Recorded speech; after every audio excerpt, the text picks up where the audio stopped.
Well, hello and welcome to Race First coverage of the inaugural round of Stock Carnival do Brasil. And we're here tonight. We've got about 7.5 minutes left in qualifying. This is Matt Houston, Race First coverage. You won't hear me too much this coming season. Gary Gazzo will be back in the booth next week, hopefully. But I'm joined by Antonio Estrada here as our driver expert. Here in the booth. How's it going, Antonio? Hey, Matt. Thanks for the amazing intro. I'm not sure I'm the expert, but we will do what we can. We're doing great and very excited to be here for the first round of the inaugural season of Stock Carnival Do Brasil. Of course, we're kicking it off at Interlagos, Autodromo Jose Carlos Pace, as it's known down there in Brazil. A very tough technical track that while I was driving it around, especially the SS part, and once you get to Ferradura turn 6, you're gonna see a lot of wiggling around. Maybe some cars are gonna be, very hard to control, and that's part of the nature of the beast with this series and these cars. As we were speaking about last week, these cars have 450 horsepower, but they do have a push-to-pass functionality. Very similar to the ones that you would find on Indy cars. However, there are some very interesting tidbits about how to use that. Typically in the Indy cars, you would push that push-to-pass button and immediately get a power boost, and once you lift off the throttle, well, then it's gone. In this car, the Stock Car Brasil, you do get that push-to-pass, but once you activate it takes 5 seconds for it to engage. And once it engages, then it's on for 21 seconds, and then you are unable to use it until 85 seconds. Go ahead. So a lot of strategy is going to be used by these drivers to know when to deploy it and how to use it. It gives an additional 50 horsepower. Again, really excited, and we're going to see some great racing tonight. Yeah, this is this is kind of one of the perfect places to start a Brazilian stock car league here in Interlagos. Most of our viewers are going to know this track from Formula One. That's where I obviously know it from, and it is one of the classic Formula One tracks. I don't know when it was first built, but it hasn't been around like for the longest amount of time, but. It's certainly been going on for a long time now, and this is one of my favorite tracks in Formula One. I usually have a lot of rain or something really messed up will happen in this part of the world. They get the monsoon out of nowhere, and that makes for some exciting times. Of course, we're not going to have that now. Not yet. Anyway. Not yet. JJ, the admin of the league here. Really, he's going to turn that rain on every race once he's able to. I can tell you that. he loves that the chance of rain and the whole strategies of going when the track is going to dry out and that whole thing, and changing the tires over. But anyway, we're not doing any of that here tonight. We've got kind of so Stock Car Brazil has two makes of cars. They've got the Toyota Corolla and the Chevrolet Cruze. These cars in the sim are pretty evenly matched. They're supposed to be evenly matched. I've heard that there's some slight variations, though. Do you know anything about that, Antonio? For the most part, I would agree with you. I think they're pretty evenly matched. But I've seen that most drivers really prefer the Toyota. Maybe there's a little bit of a better handling on that car. But I was driving the Cruze, and it didn't make any difference that I could note. But I'm not necessarily an expert on these cars. Yeah. However, I think they're pretty evenly matched.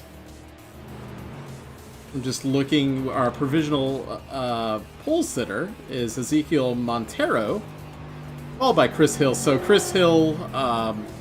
Know him quite well. So for the longest time, I broadcast. Actually, as a broadcaster, I broadcast this BMW. He's a BMW Performance Pro driver, and I broadcast this BMW league that he ran and won.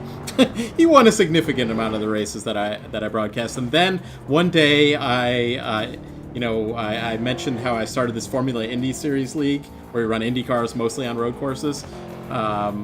And I invited him over to that, and I think he's really taken to those Indy cars really well.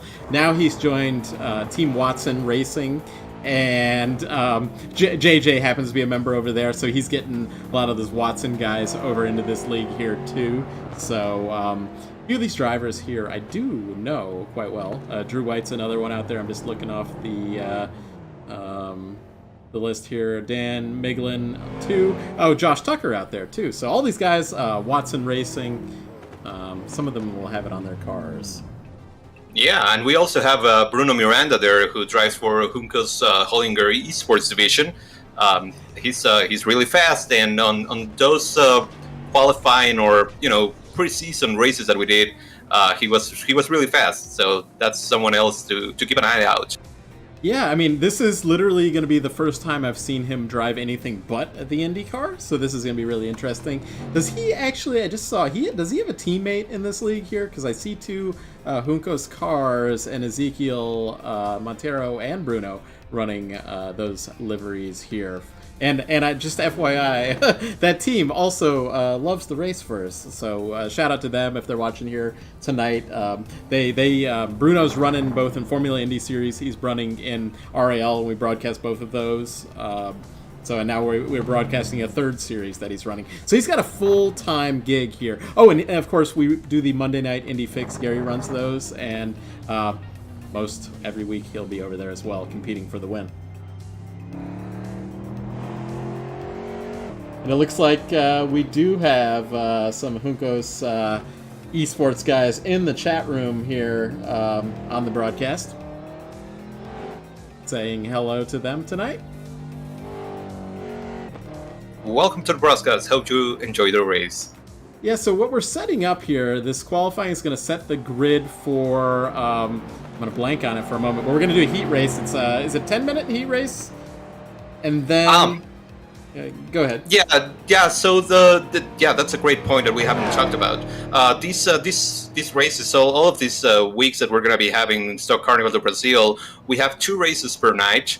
The first one is going to be a heat race that lasts 15 minutes, and then we're going to do an invert on the field, but not an entire invert. We're just going to invert the top 8, and that will set up the grid for the feature race, which will be 30 minutes, and that's it. That's the difference between them. There is a little bit more points paying in the feature one, but all in all, I mean, it's going to be very exciting because we're going to have 2 races for the price of 1. That's right. And so, what did you say the feature length was, or is it laps on the feature? It's minutes for both. Okay. It's 15 minutes for the. Let me make sure that I'm right on this. We're doing it live. This is our first week of doing this, so we're also learning the format here.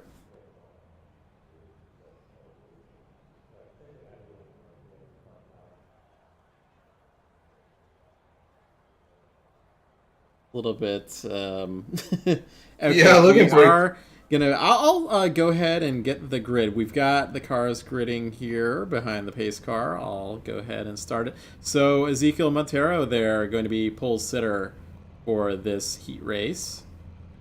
Followed by Chris Hill in P2, Bruno Miranda P3, Facundo Ragu in P4, Rafael Oliveira in P5, Matt Johnston making, I think he's an admin here in the series, making a good effort in P6. Sean Britt in P7, Glenn Lazon in P8, Dan Minglin, P9, Drew White, P10, JJ Wang there in P11. He is the kind of the organizer of the series. Josh Tucker, P12, and I think we've got one more driver, Juan Garcia Garland, P13, and Alex Poteet in P14, not setting a time. So behind the Porsche safety car momentarily. Setting up for a 15 minutes heat race. It's going to give me an estimate of laps once we start this. We're estimating out right now about 9 laps for this, but we'll see what it actually comes down to in the end. Did you have an answer on how long our feature race is going to be? Yeah, the feature race should be 30 minutes, and that's going to include also a pit stop because since these cars are starting on the sprint setup, they don't have enough fuel to make it the entire way around. That's right. So I think we're running. This is kind of an iRacing thing that we can do where we can run less fuel. I believe JJ told me that we're running 30% fuel. So that's it's gonna allow them to not have a pit stop in the heat race here, but it's gonna force them to have a pit stop in the feature. He said the tires were kind of a big deal too, though, so we're gonna keep an eye on how all of that works. Not sure. Do we have multiple compounds here? I don't think we do. No, we don't. It's just the one, and I did an entire stint trying to see how much there was a tire fall off, and I mean they do fall off a little bit, but I'm pretty sure that you should be able to double stint them, and it's going to be a trade-off. Of course, you're going to be a little faster with new tires, but on the other hand, changing tires does take 20 seconds, so it's a lengthy pit stop, and it might not necessarily be the best idea in some cases. It's going to be situational. I think that's going to allow it's going to give us a little bit more strategy to look forward in this race. And of course, if you make a pit stop during this particular race, during this heat race, you probably made a mistake. So, I mean, it could happen, but you might have made a mistake at that point. So we're coming on to the front straightaway. We're going to be heading, the pace car will be heading in momentarily, and we'll get this under green. For the inaugural round of the Stock Carnival do Brasil, and pardon my very American accent. Green flag on the track.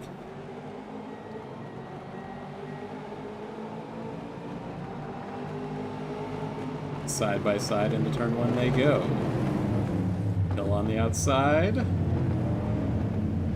Everybody cleanly through so far from what I can tell. Oh, I'm hearing a little bit of contact there in the back. Looks like Alex Poteet might have been involved in that. But Montero leading at the moment.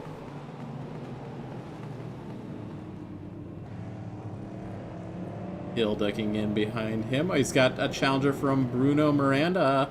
Actually, that is Facundo Rago there in P3.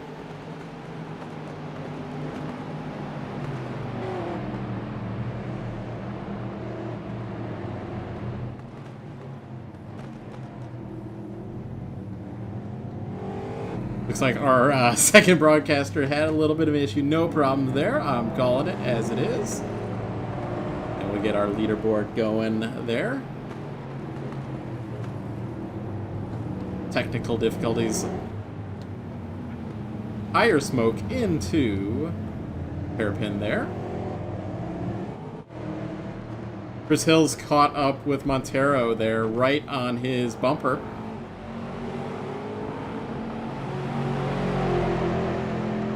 Sorry, that was Rago there, and man, because Ezekiel up here leading handedly about a second and a half. He's going to lead our first lap here of the heat race. No problems going under that white line on the front straightaway.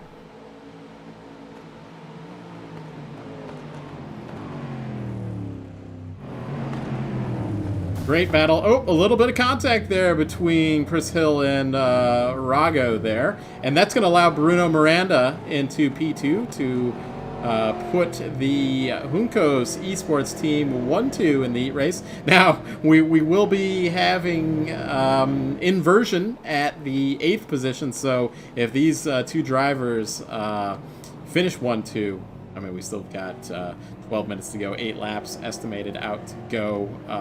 Then they're going to be starting 7th and 8th, respectively.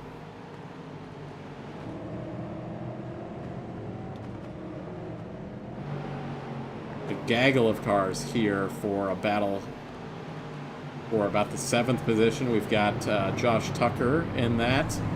Glenn Lazon. JJ Wang back here. He took a really wide entrance to the corner, probably took a incident point there. That is with Juan Garcia Garland there in that monster car. JJ running a Team Watson Racing setups car.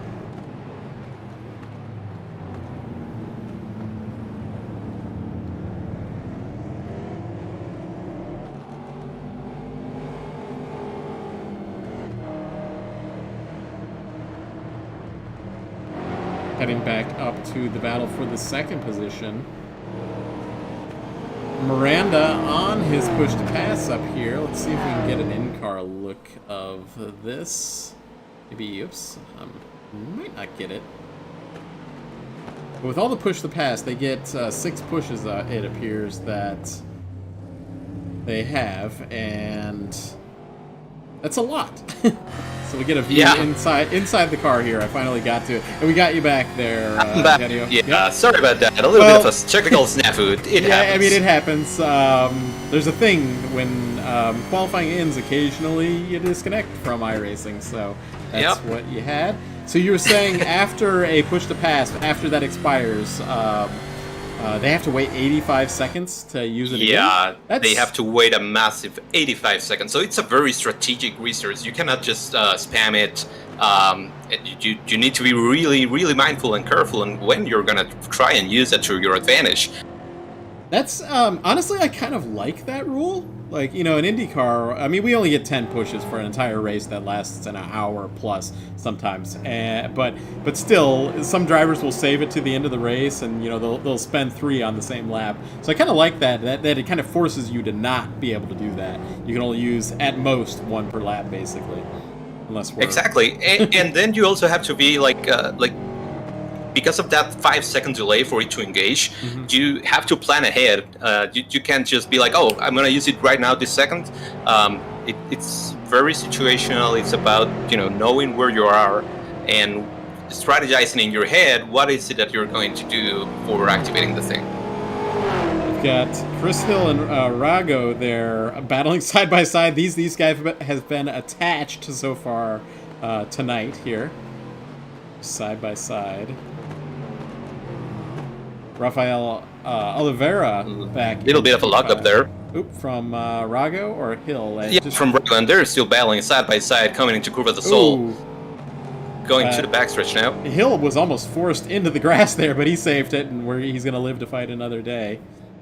As I was explaining, I think in the pre-race, that Hill is, I've mentioned how he's running some IndyCar now, so he's getting some open wheel experience, but he's really a tin top guy, running, being a BMW Performance Pro kind of teacher for the BMW Performance Center. He's out there in California, so he runs Sonoma and Laguna a lot, among some other places. But he's a tin top guy. So, but I know he does not have experience in this car like some of the other drivers might have out here. For sure. And, you know, what's interesting is I don't think anybody does have any experience. Ooh, we've got Bruno Miranda. He's into the grass, but he's back on it, but he's going to lose second position to Rago. Yeah, this section of the track is very, very technical, and you need... Oh, there we go. Here's Christopher Hill going for the pass. Oh, some contact there. But a little bit of contact there. And you saw Bruno blinking his lights there. Did you see that? And not too happy with Chris Hill there, but he too. These cars are tough. He lives to fight another day. Yeah, he sent it. I mean, and great car control by Bruno there, because that I was sure he was going to spin out. I would have spun out. Yep. But what I was saying is that that part of the track is very, very technical. And since this car has a lot of power, once you start throttling up, you have a very high chance of losing it. The tires are not very wide, so it's going to try and spin around a little bit and go sideways when you're trying to apply throttle. So especially that section, since it's a little bit winding road kind of thing, you need to be very careful with your inputs and very smooth on your throttle application. So at the end of the day, I think this track is kind of more of a bike track, isn't it? You know, with these long corners that are actually kind of slow. You know, so it's really, the tire grip is like really being tested in some of these long corners. Yep. And there are a lot of elevation changes that also, you know, upsets the car a little bit, while JJ Wang is passing Josh Tucker there for P6. That's well, I was going to say highest running of the Watson drivers, but I believe, Chris Hill Bruno. Oh, do we have another car? Bruno spun again, or what was that? Yeah, he had a...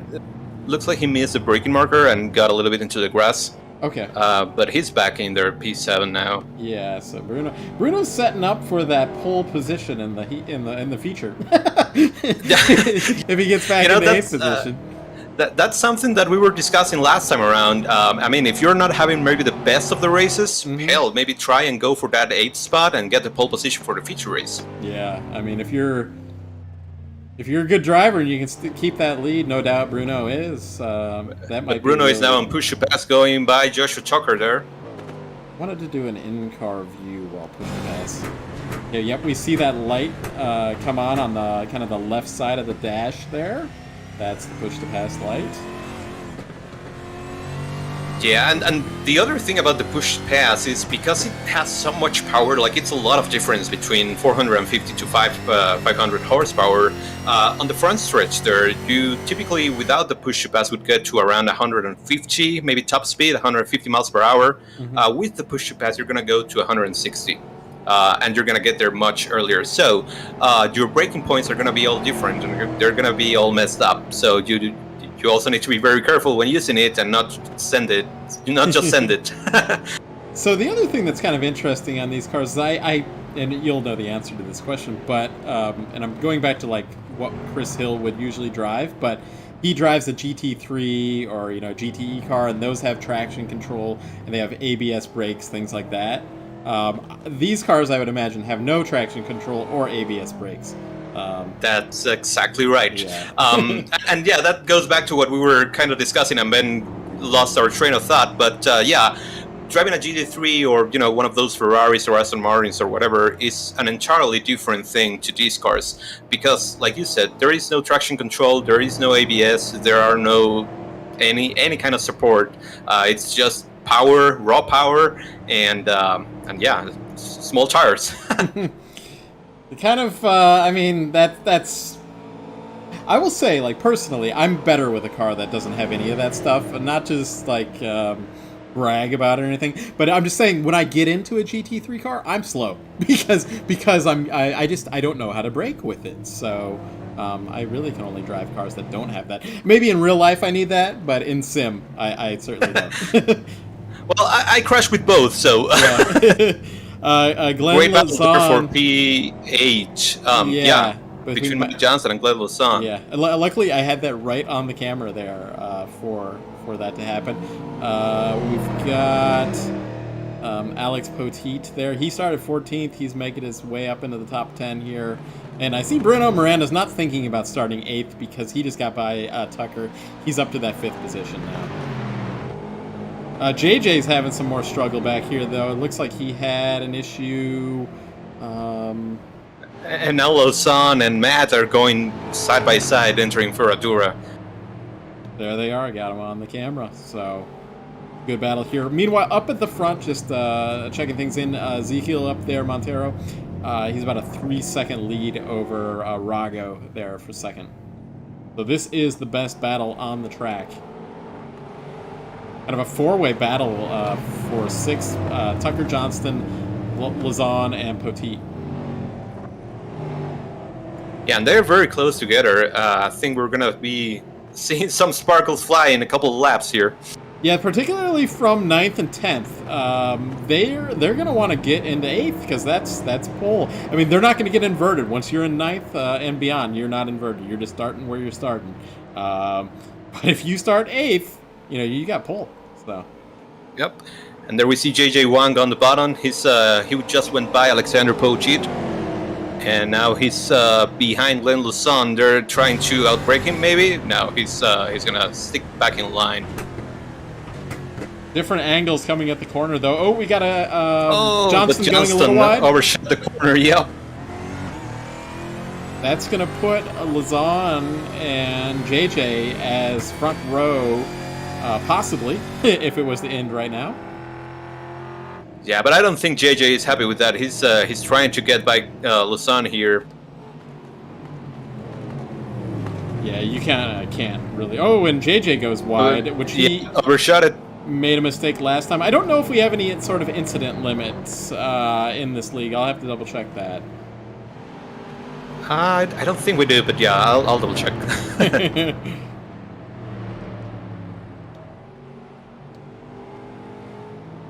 I see Britt might have disconnected. Miglin is in the pits. Yeah, Dan Miglin, I saw he had an incident. As he wrecked the car, so he's probably getting some repairs done. Fastest car last time around was Chris Hill, and that battle for P7 between Luzon and JJ is still going on. Yeah, that's what I checked on some other things, but we're sticking on this battle. This is the final lap as Montero goes across start finish line. He's just checked out at this point. I mean, he's only 4 seconds ahead, but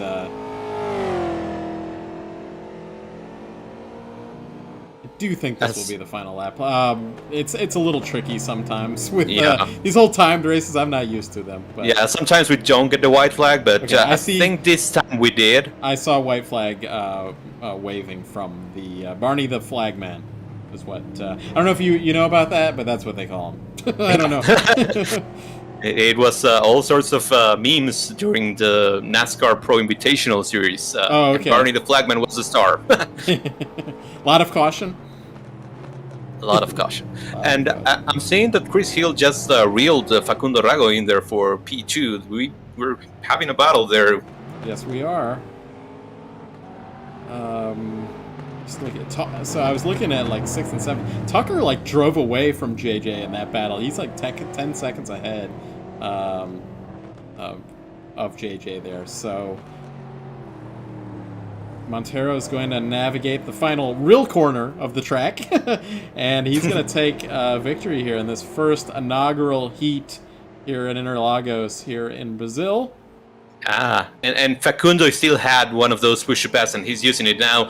He's driving away easily from Chris Hill that had none left. So again, a very strategic thing to use. Meanwhile, see Rafael back there. He had 4 of them still. Bruno using 1 as he's coming to the finish line. He's going to finish 5th. Tucker is going to finish 6th. So Pucci is very close to Glenn Lusander. Now that's for pole too. So this is where, going back to that strategy, like one of these drivers here might not be able to like use a push to pass when maybe they actually would have wanted to because they burnt it at an inconvenient time. Yeah, exactly. All right, we've got Lazan and Wang are going to be our front row for the heat. We're going to have a 5-minute warm up, and I do think. If we had a driver come to the waiting room, our winner, that we would get a talk with them if they wanted, but I'm not seeing anybody there, so got about 5-minute warm-up, and then we'll go to our heat race. So one problem we might have is our overlay might not show the qualifying grid, or the grid for the heat race, or sorry, the feature race correctly. So we just need to remember that it was now I'm blanking on it, but his name was right there. Lazan is going to be on pole, and Wang is going to be second. So and we know that Montero is going to be in 8th place on that feature race. So correct. Yep. So going quickly through the results of the heat race, Ezequiel Montero wins, P2 for Facundo Rago, Christopher Hill rounds up the podium. Then we have Rafael Oliveira, Bruno Miranda, Joshua Tucker, JJ Wang, Glenn Luzon, Alexander Pochit, and Matt Johnston. That's your top 10. And then we have Juan Garcia Garland, Drew White, Dan Miglin, and Sean Britt.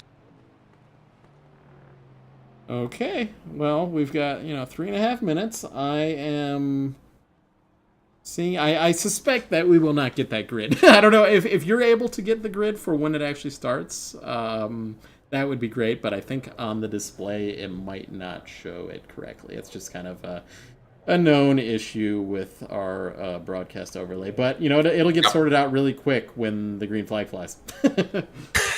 Yeah. I think I got it. Okay. So I'll go through it once it comes. Yeah, once we're there. I mean, we've got a. It's not like so over in Formula Indy Series, we kind of have to rush the grid because we got standing starts, but we have a full long pace lap here, so we'll definitely be able to get through it. Yeah. Yeah, good race. I know we were a little worried that we might we might spread out a little bit too much, but we had some battles in there. Now we'll see what happens when these drivers go to about a 30-minute race rather than 15 minutes. We're gonna have that pit stop, and I don't know what the exact strategy is gonna be, but I wonder if that pit window is going to be like between 10 and 20 minutes into the race. Like maybe it'll be you pit early or you pit late. I don't know what the answer to that is going to be, and we're gonna kind of find that out as we go here. Yeah, that's a great thing. Maybe you can do a little bit of an undercut or maybe an overcut. Try something different. Maybe get a little bit of a clean track and try pitting earlier. From the testing that I had done, typically a tank would last you for around 14 to 16 laps. So I'm not sure if the rules package are a little different from what I tested. So that might be not necessarily accurate. Not to cut you off, but we do have our winner in the waiting room. Oh, sure. Great. I'll bring him up. Hey, this is Matt and Antonio up in the booth. Got a copy? Hola. ¿Pueden agregar a Bruno? Ahí está. We've got both people here in the booth here. Oh, hola, Ezequiel. Hola. Lo podemos hacer en español sin problema. ¿Qué tal la victoria? ¿Cómo te sentiste? Bien, la verdad, tranquilo. Manejé tranquilo y pudimos dominar bien la carrera. He says he was very calm. He drove calmly. He drove correctly and was able to dominate the race. Anything we want to ask, Matt? Well, he had 3.5 second lead. How is he going to handle starting from 8th in this one? Does he have to think about that any? Ezequiel, ¿cómo vas a hacer ahora volviendo desde la 8ª posición para la carrera feature? Y vamos a estar en el fondo, vamos a tratar de remontar y vamos a ver llegar lo más adelante posible. Administrando un poquito también la carrera, que también creo que con carga de combustible. Así que vamos tranquilos.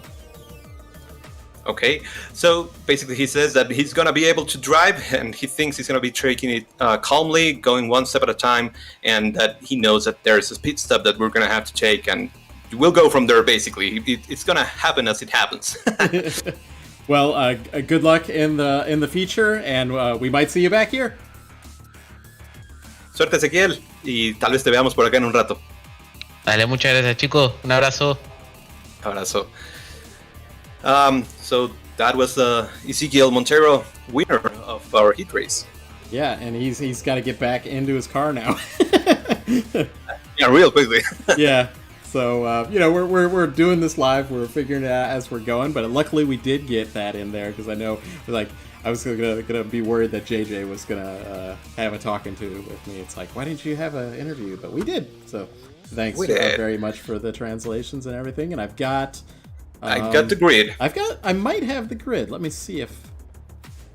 No, I don't have the grid. I do. Okay. So starting P1 due to the invert, it's gonna be Glenn Luzon. Next to him is going to be JJ Wang, and then we're going to have Joshua Tucker in the 77, followed by Bruno Miranda in the 19. Rafael Oliveira and Christopher Hill round out the top 6, and then we have Facundo Rago, Ezequiel Montero, Alexander Potit, and Matt Johnston. P11 is Juan Garcia Garland, then Drew White, Daniel Miglin, and Sean Breed bringing the rear of the field. Yeah, and I'm just noticing, I don't think I've ever done I think he's got it set as a short pace lap here. So I just noticed I've never started my car at this point in the track. I guess we didn't do a full pace lap previously. Yep, looks that way. Yeah. I was just looking at driver iRatings in this race. I don't know if you have that ability to look at it, but Montero there, 5,400. Yeah. The top driver out here. Rago has 4,100. Bruno Miranda 3,400. So we've got some excellent drivers out here. And at the end of the day, this is a really good field out here for the Brazilian stock cars. So we're going to have this feature 30-minute race, but I hope that some drivers are... I hope JJ gets this posted over in the Stock Car Brasil forum, and, you know, this league has a chance of, like, becoming the league for these particular cars, you know? Yeah, I mean, I don't know about you, but I'm having a blast, and I Yeah. think these drivers are also having one. Again, this car is tough to drive, but it's a lot of fun. Yeah, I mean, there's two kinds of drivers. Drivers that want that easy car to drive, and they run Daytona and the NASCAR all day long, right? And then there's drivers that want a car that's difficult to drive, and this is one of those cars. I mean, you might drive the Lotus 49 or something crazy like that, but... Well, yeah, if you're a masochist, then Yeah, sure. there you go. All right, well, we're going to set up for green flags. Our Porsche Pace car is going to duck in. We're going to have a Texaco Haviland car on the front row here starting us. Green flag. JJ Wang starting at P2. Looks like... 3 wide there. Yeah, 3 wide. Is that Tucker on the outside? Not 100% sure. I think that was Miranda actually on the outside. We got Ezekiel that gets is tagged. actually our winner. Yeah, Ezekiel He's still Montero going. just got tagged, but he was then somebody else hit him, and now he's He's straight again. Anyway, yeah, he's straightened up. We're playing some bumper cars out here. We've got a little bit of defensive move by Poteet back there. They're not making it easy out here for him. I think that's good for us, though. Yeah, it's exactly. He's gonna have a little bit of a challenge there. Yes, he is, and we no doubt. As I see Tucker and Facundo Rago going side by side there, entering Ferradura. I see Chris Hill has also had an excellent start too, because he's up to P3. Joshua Tucker and Facundo Rago still going side by side there on the yeses. Looks like is that Rago going to take that position? And he's going to be right behind Miranda as Lazan went a little bit wide there. JJ is right on his bumper. We're going to see who's going to lead this first lap of the feature here. And also something to note, the push to pass is disabled on the very first lap, so Okay. you cannot take advantage of that.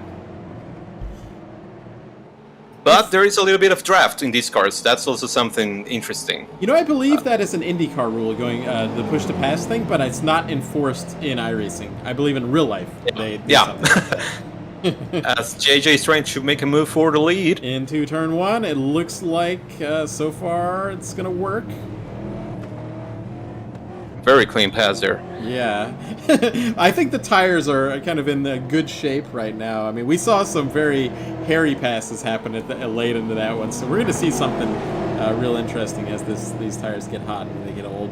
Chris Hill on push to pass. He's going to nearly... he's going for the lead. He's going for the lead from third to first. Miranda also getting inside of Lazan. Not And quite. he made it stick. Wow.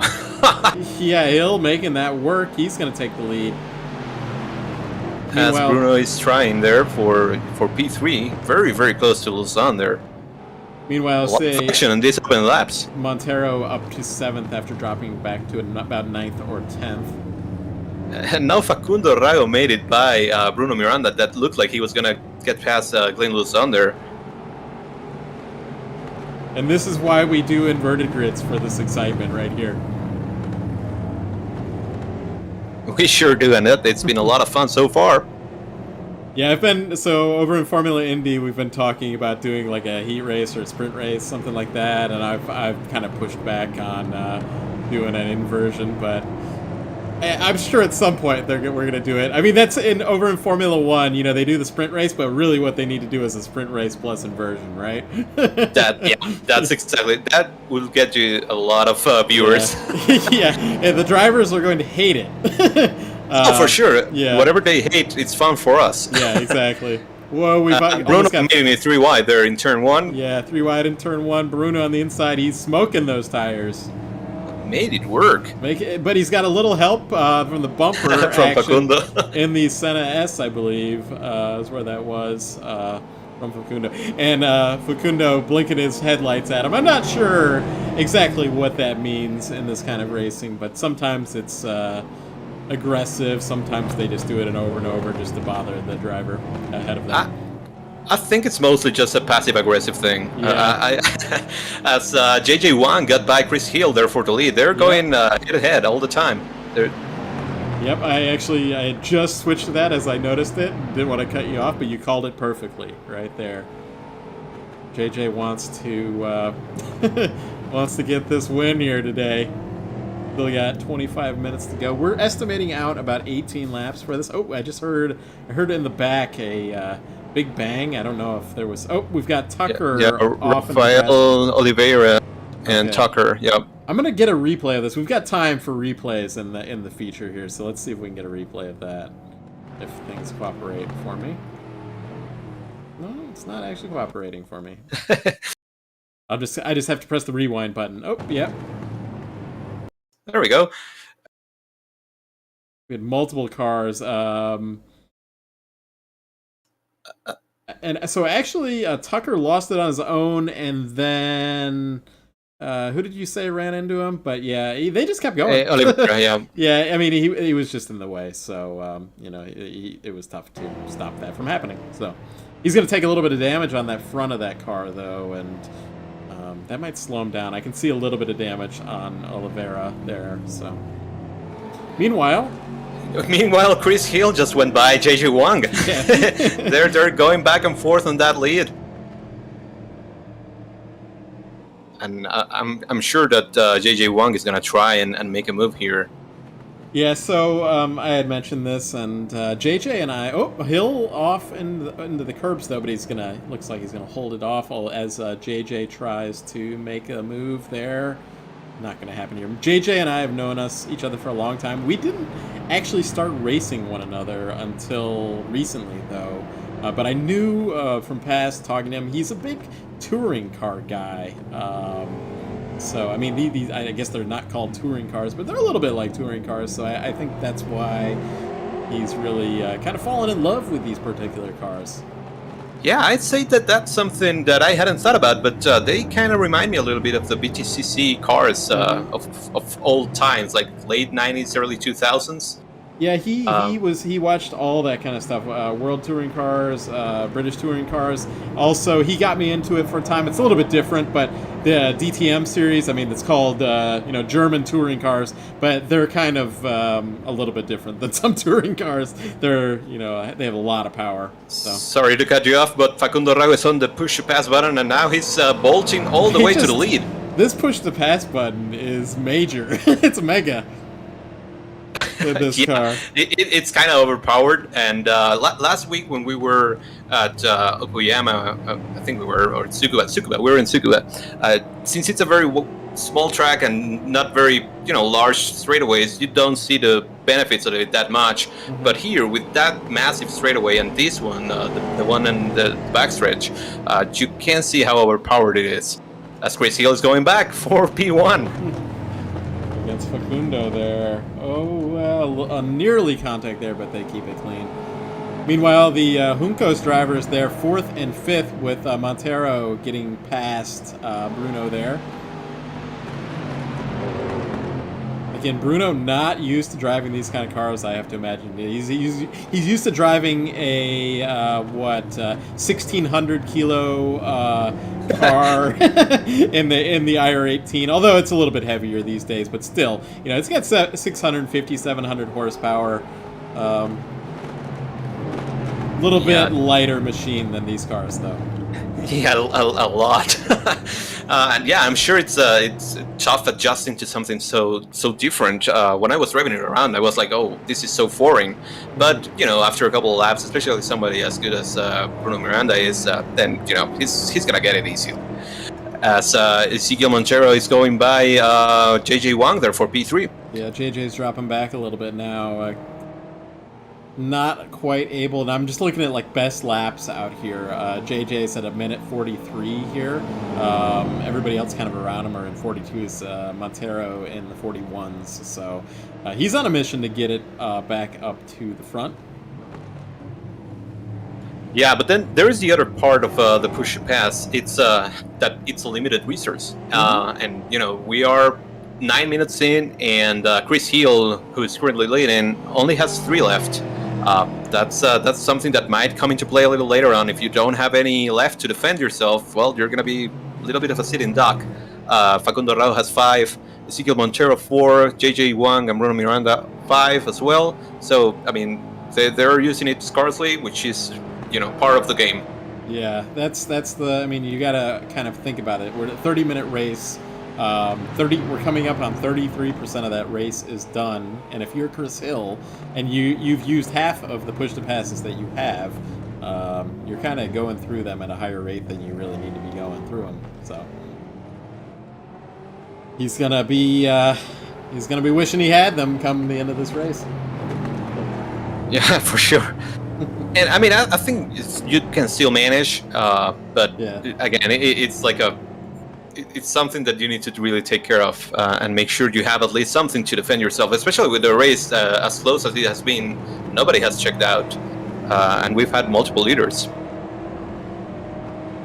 Yes, we have. So I'm just looking through. So JJ and Bruno hasn't gotten around JJ. He's lurking there, and he is on push to pass, so he's probably going to catch up pretty quick.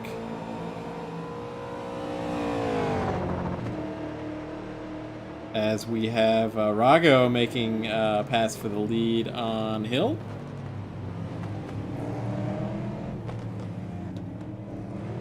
Oh, what? That was what a defense from Chris Hill, sliding in front of Facundo Rago, denying him that spot. With the slide job. Meanwhile, these drivers have to. They see it in the rearview mirrors. They see it on the relative that Ezequiel there is lurking ever so slightly, and we have to wonder if anybody really has something for him. I mean, he did take some damage early on. But he's the fastest guy out here, and he's going to have to actually make some passes here. Yeah, but what a drive so far. I mean, he got involved in that lap 1 first corner, little bit of a snafu, but after that he's just been calm and collected, like he said on his interview, and he's doing just that. He's not overdriving the car. He's being super patient and making sure, to keep space and not damage his car any further. I think if I was him, and I'm not, but I would feel very confident, with the speed that you have in this car, and I would feel like you don't need to rush anything. Like he said, he can just take this as it comes, and if he puts down laps every lap, he's just half a second faster than everybody else. It's just going to come to him. So. By the end of this race. Exactly. Just keep doing what you were doing that won you that first race. and that should be plenty. Mm-hmm. JJ's kind of got it together this last lap. He had dropped back, but he's moving up right behind Montero. And that last lap for him was finally in the 142s. He's had 2 laps in the 142s after some kind of rough laps, and he's got a bunch of push to passes left in the tank there too.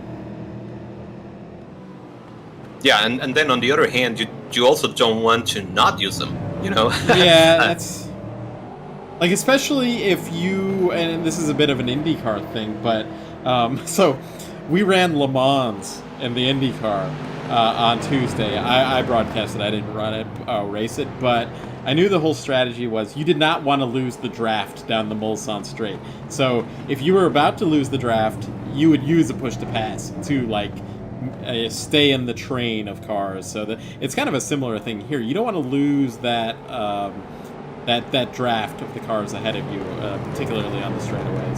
So. Yeah, definitely. And if somebody is using that push to pass in front of you and you're close to them, you're also going to get a little bit of a boost for free. So maintaining, close to the guys in front is going to be huge and a key to basically making it out of this and with a good spot. There could also be a strategy here of saving some fuel, I wonder, and making that pit stop slightly shorter. Like, so Hill up here is going to be burning a bunch of fuel. He's going to have, at the end of the day, he's going to have probably the longest pit stop of anybody. because he has to put more fuel in the car. Yep. And then No, yeah, definitely. I mean, it pretty much like the IndyCar. If you the more you use the push to pass, the more fuel you're burning. So for sure, and taking a gallon here is about 1 second. So if you have 1 gallon less than your competitors, you're gonna be stuck on the base for an extra second than those guys. So yeah, for sure, that's something to keep in mind as well. So you mentioned they're likely not going to change tires during their pit stop. Because that you said they took about 20 seconds. How long does the pit stop take with just fuel?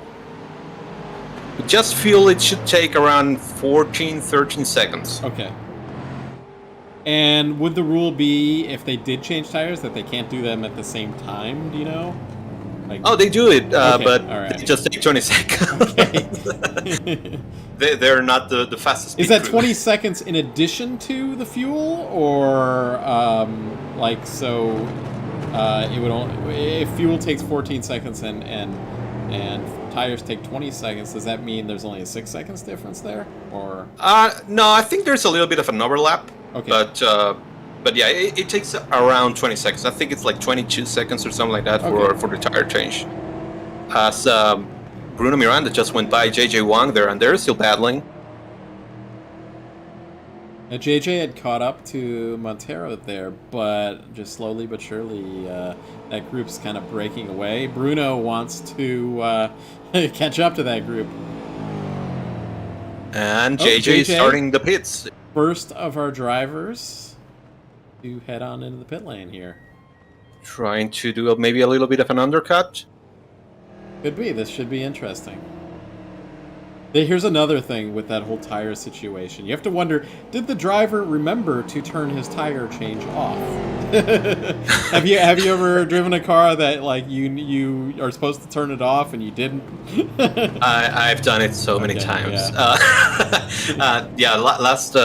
Last time I was driving in, and I just wanted to get a little bit of fuel and no tires because whatever, and I did the exact opposite. I changed the tires and didn't get any fuel. So yeah, that's something that could happen. VOR then, or because that's one thing over in VOR, they have limited tires. So if you keep topping up like during caution, you have to turn your tires off, and sometimes I forget. I've top up my fuel. I just pit and I'm on the next pace lap, and I top up my fuel again, and I accidentally used the tire set. It's like, didn't mean to do that. Anyway. No, I've done that, the same thing. Luckily here you don't have that issue. But again, I don't think we're gonna see very many drivers changing tires. Actually, during the grid, they were talking about, hey guys, just remember that taking tires is gonna take a long time. Yeah. So unless you definitely need to do it, you're better off without it, because you can easily double stain these tires. So JJ back on track, first of our cars that have pit. He was time in the box was 9.3 seconds. Chris Hill and Montero are going to the pits now, followed also by Bruno Miranda. Only Facundo Rago stays on the track for now, from our top runners. It's gonna be interesting to see where they merge with JJ Wang, who already pitted. Yeah, exactly.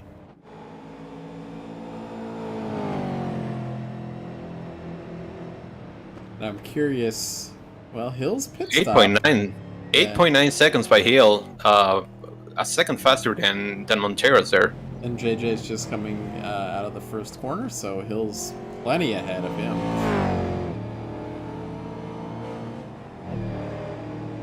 Yeah, it looks like maybe the undercut didn't do a lot. No, it did not. But we'll see what Rago can do here, because he's going to be going... It looks like he's just going to go long here. Meanwhile, Hill has... he's only got 2 push-to-passes left. But he has a 3-second lead on Montero that he didn't have before. So, I think it's going to boil down to where Facundo Rago comes in. Yeah, so time in the actual pit lane for Hill was about 1.3 seconds, according to my data, 1.3 seconds faster than Montero. So that's pretty interesting. But we have spread things out here a little bit, but let's see what Rago does. Yeah, but I think that also depends on the calculations that you do for fueling or refueling. If for whatever reason you, like I do, and I have a crew chief, he's always going to add an extra gallon because that's what I have it set to. If you still have that, then that's an extra second. Yeah. So everything is coming into play here. The tiniest little details are probably going to be the difference between who wins and who doesn't. So I see that Montero is using a push to pass. He's burning one up, but he has gained with this push to pass. Wow, what the heck? He's gained like 2 seconds on Hill. Like, wow. Yeah, he's right there now. And okay. Facundo Rago is coming off of pits, and he's gonna be right with them. In fact, he might be behind Montero. Yeah, it looks like it's gonna be Hills. This is setting up for a good one here. So we've got Rago there. He's got 5 pushes, push to passes still. Montero's got 3. Hill's got, in the worst shape, he's got 2 left. So is our time 10 seconds left or 10 minutes left in the race right now? That's exactly right. Okay, I was just... So our overlay on the screen for our viewers shows laps, because it's like estimating how many laps it's going to be to go. We're estimating 7 laps to go. We'll see what happens. Montero just got really loose, and that puts Rago right on his bumper. So interesting thing here, like, so going over to the IR18, we're going to change tires every pit stop on a road course. We come out on cold tires that are like really understeery. These cars are going to have a different dynamic because they're going to have the tires might cool down a bit in the pit stop, but they're going to come out of the pits on old worn tires. So it's always usually pretty tricky to do that. I would not want to do that. So yeah, no, for sure. I mean, both of them are tough. If you come in cold tires, it's tough. If you're coming with old worn tires, it's also tough. But I think it's a little bit easier with this because the tire doesn't change that much than doing it with cold tires. But I mean, and Facundo Rago just used his push to pass and got really, really close to Chris Hill there. Yeah, he looks like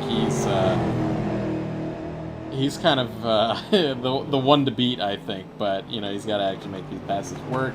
And of course, Montero, we know he's fast. So, meanwhile, though, best lap of the race is actually Hill with a 41.2.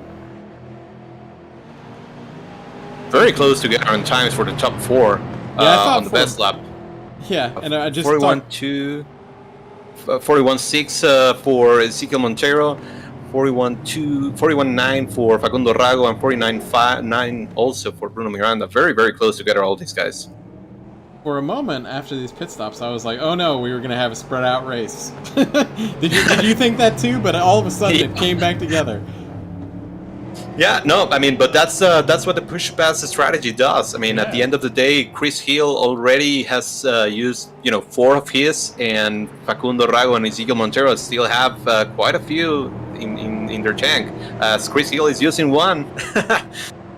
One thing I'll just mention to the viewers and the drivers that are going to watch this later, they're going to be like, why did you focus on the lead so much? I like to, show other battles and that whole thing.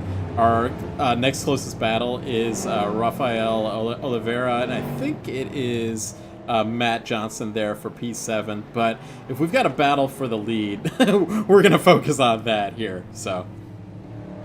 Yeah, and these guys just haven't, let off. They've been together the entire race, and it looks like they're gonna, stick together until the end. Hill used another push to pass, so this. Oh, JJ Wong is having an issue. Oh yeah, he looks has like had he an wrecked. issue. He's hitting it, putting it in reverse. Let's get a quick. Yeah, I think his steering is a little damaged, or maybe not. Let's see what happens. These cars seem really tough. Is what I've noticed from what we've been watching today. So he was just in turn 1. The rear end started coming around, and it was. I mean, you'd say it was a bit of a slow slide, and then he got it. And okay, he looped it again. Sorry, JJ, that we put that on the cameras.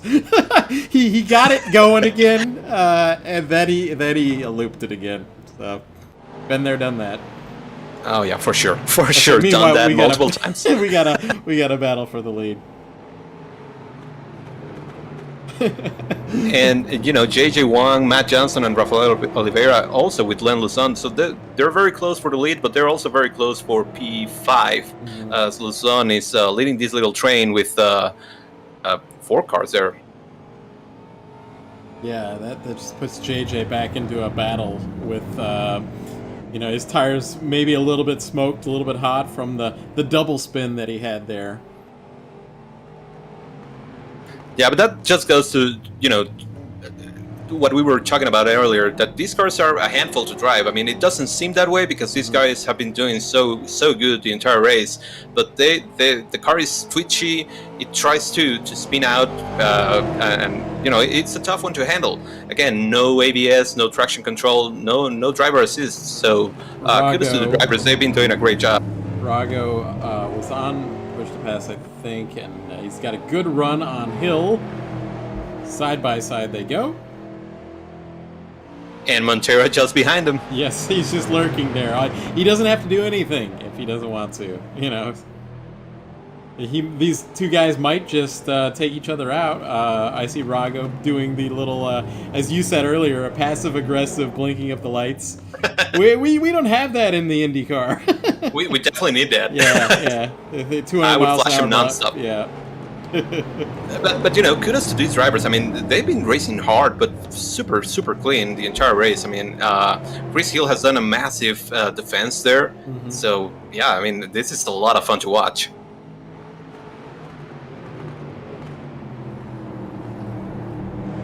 Nose to tail, 1 through 3. All of them under a blanket. That's right, and Rago on his push to pass, so I think this is just going to be, it's almost like a put the parachute on Chris Hill because Rago's just going for the lead. And Montero on the push to pass as well. He's probably going to try and get him on turn 1. He does. He's sending it. A little bit of a lockup. Whoa, a little bit of... and we've got contact there. Montero's kind of get the better of it there. I'll tell you what, though. So, I was in a race yesterday. Hill had some contact in that one. Not too happy about it. I wonder how happy he is right now about that. But, you know, I mean, that's just part of it. Going for it, and again, the push pass changes your braking spots. So, something that I just saw that Montero did that I think is really good. He waited for Chris Hill to get by him. He did. I saw that too. Because I saw the same car and I thought it was Montero, but it was Miranda who went by a teammate. But certainly Montero kind of let Hill go by on that one. So I think, you know, we're going to watch this, but Rago's got to have a big smile on his face right now. For sure. Yeah. So I'm going to go back and look at P6. We've got a, looks like a massive battle for P6 between Wang, Johnston, Oliveira, and Luzon, who's currently holding P5. Yeah, that's right. I didn't realize he was in that. But these guys are like 22 seconds back from Montero. That's, you know, JJ was up there with that group, but he had that double spin, puts him back here. And just a great battle back here, too. And now he's JJ trying to go side by side there. Let me take a look at the push-to-pass situation on this group. So Glenn Luzon still has 1 left, but then the real winner here would be JJ Wang. He still has 4 left, and now he's on the bottom, of course. He's not going to have enough time to use all these by the end of this race. Yeah, because we only have 2 minutes left, or a minute and a half, so we're probably going to be coming to the white next time by. Next time by, yep. I'll tell you when. So my overlay here, it estimates the laps, but oh boy. Oh, JJ Wang and Matt Johnson get together. But they're back. Now they take Luzon out. Yeah, wow. These cars are good at banging on each other though, and like keeping it going in the right direction. But Oliveira is gonna get the Yeah, he's benefit a big of all winner that. here. Yeah. Meanwhile, JJ's not that far behind, and he's got those 4 push to passes. I don't think I have enough time to use them, but quickly looking back though, this battle for kind of second place between two Juncos teammates and it's a Chris Hill sandwich here with the Juncos guys in between or on each side, and we'll see what happens here in this final lap. Still close. Yeah, and all of them have one push pass left, so I'm pretty sure they're gonna be waiting until we get to this part next time by. And all of them were gonna throw it at the same time. Oh, there's Miranda using his, trying to get a little bit of room. Again, it's a very strategic resource. Let's see, are we getting... Yeah, we are. Okay, white flag now as Rago passes start finish, and Miranda does as well. So I think Bruno timed that really well, but although I bet Hill is going to time it for passing. Yeah, on the front stretch. Yeah, correct, exactly. So this is going to be interesting. Montero's just used his back for 5th position. JJ Wang getting around Oliveira.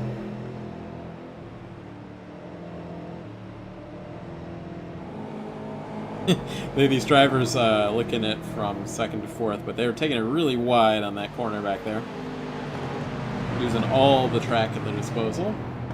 That would not be allowed in Formula 1. They'd warn you, and then they black flag you. 10 seconds post-race. Yeah, yep. Of course, you remember IndyCar at Coda, where they're like, this particular corner does not have any track limits. And nobody... Yeah, that was fun. I ran a league where we ran Coda in the IndyCar. We had no we had no incident limits. So we literally had people at the end of the race that had 100 incidents. Wow. So this battle... there come Chris Hill, and he's getting blocked a little bit by Bruno, but he's now on the bottom. He's stuck in the middle. He's like has no place to go. They're 3 wide here. 3 wide. Meanwhile, Rago's going to win this one. Sorry, Rago, but we're going to watch this battle for second. And Chris Hill makes good use of that push-to-pass button, and now we have Bruno Miranda and Ezekiel Montero going for the podium. It's gonna be Montero. It looks like Miranda stopped a little bit to try and give it to his teammate. Yeah, I was a little bit confused there for a moment. Yeah. My leaderboard actually showed like Hill moved back to 3rd for some reason for a moment. Anyway, JJ's gonna come through in P5. We still got cars battling on the track. Top 5 for JJ Wang. Oh, Luzon had a moment. He went on the push-to-pass bottom, but he got so many horsepower that he lost it. Oh, really? Wow.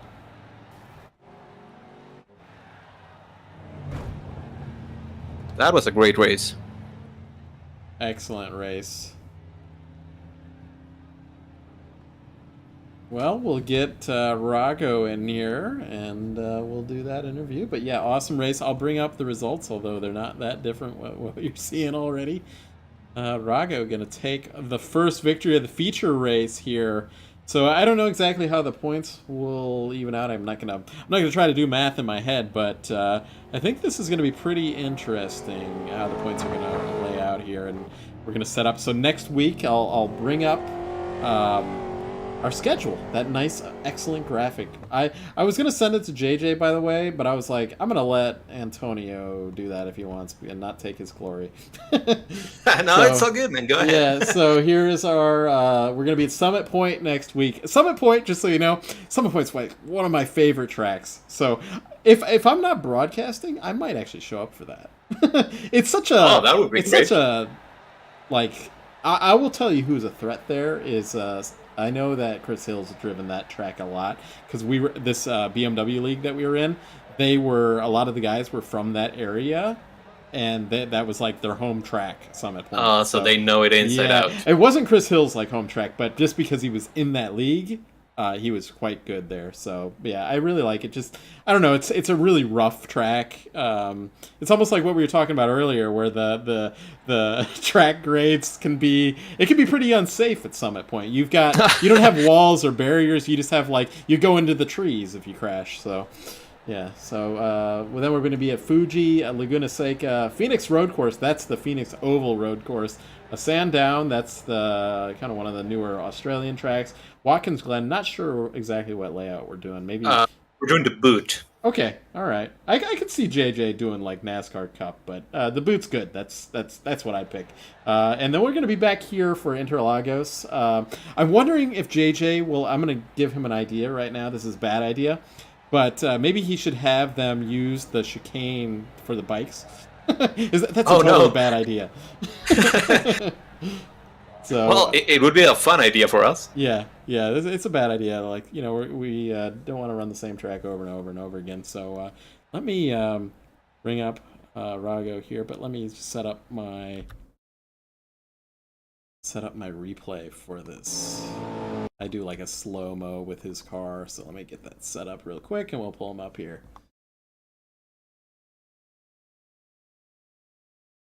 And we have our race winner in the booth here. How's it going? Got a copy?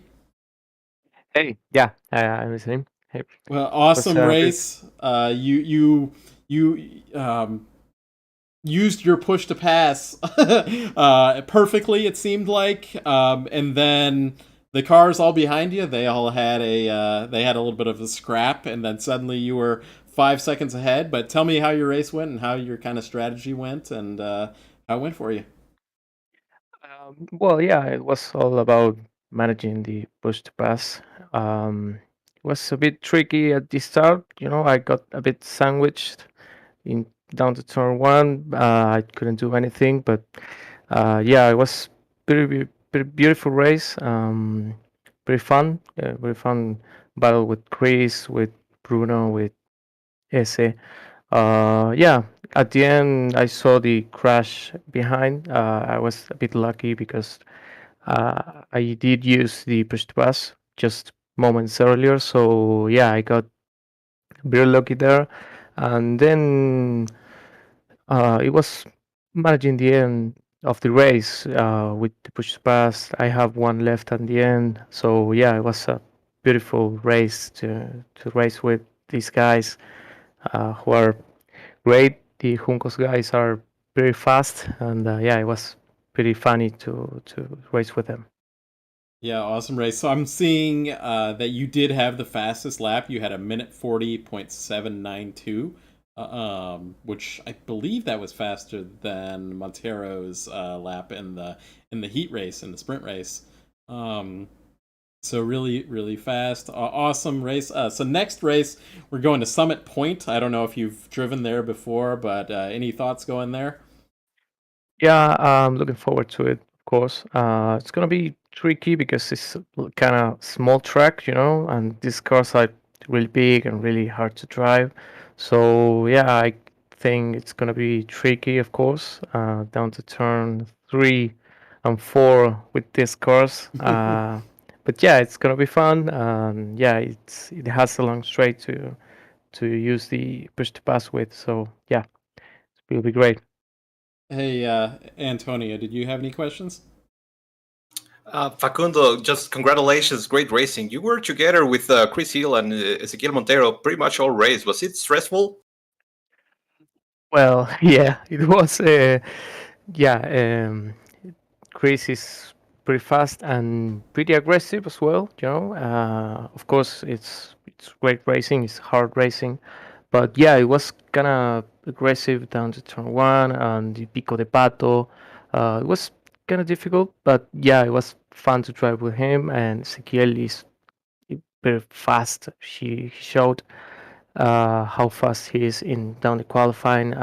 So yeah, I think Ezequiel had a bit of damage because of the turn one incident. Mhm. I don't know. I'm not sure, but I guess he had some. So yeah, it was great race for me, and of course I great points thinking about the championship. I know it's only first race, but yeah, you have to think about the championship already. For sure, a great points there for you.